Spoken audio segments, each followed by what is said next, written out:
ജല ഉപഭോഗത്തിന് തലസ്ഥാന ജനത സ്വയം നിയന്ത്രണം ഏർപ്പെടുത്തണമെന്ന അഭ്യർത്ഥനയുമായി നഗരസഭ. നിലവിലെ പമ്പിംഗ് നിയന്ത്രണം മൂലം ജലലഭ്യത മെയ് 22 വരെ നീട്ടാൻ മാത്രമേ കഴിയൂ.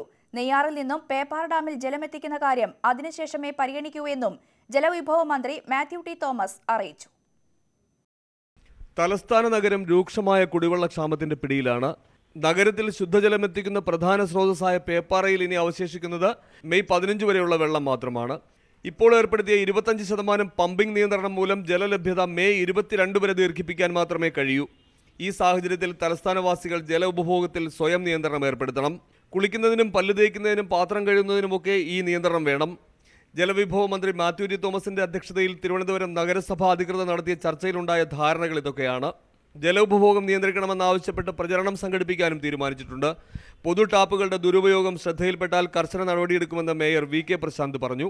അപ്പം കുടിവെള്ളം പാഴാക്കുന്ന സ്വഭാവം നമുക്ക് എല്ലാവർക്കും ഉണ്ട്.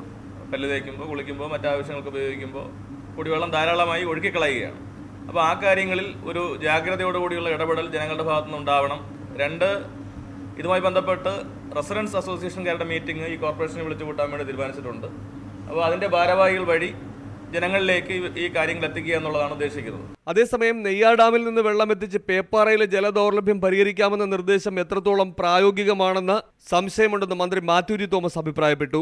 നെയ്യാറിൽ ഇപ്പോൾ 13 ഘനമീറ്റർ വെള്ളം മാത്രമേ ഉള്ളൂ എന്നും മന്ത്രി പറഞ്ഞു.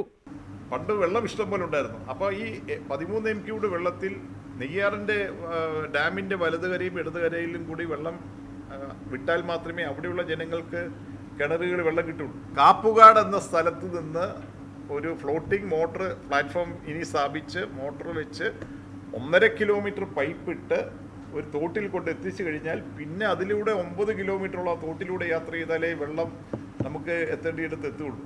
അത് മെയ് 22 ശേഷം ഉണ്ടാകാവുന്ന ഒരു അടിയന്തര സാഹചര്യത്തെ നേരിടാൻ വേണ്ടിയുള്ളതാണ്. രൂക്ഷമായ ജലദൗർലഭ്യം കണക്കിലെടുത്ത് നഗരത്തിലെ ഹോട്ടലുകൾക്ക് നിയന്ത്രണം ഏർപ്പെടുത്തിയെന്നുള്ള പ്രചാരണം അടിസ്ഥാനരഹിതമാണെന്ന് ജലവിഭവ മന്ത്രിയും മേയറും അറിയിച്ചു. ന്യൂസ് 18 തിരുവനന്തപുരം.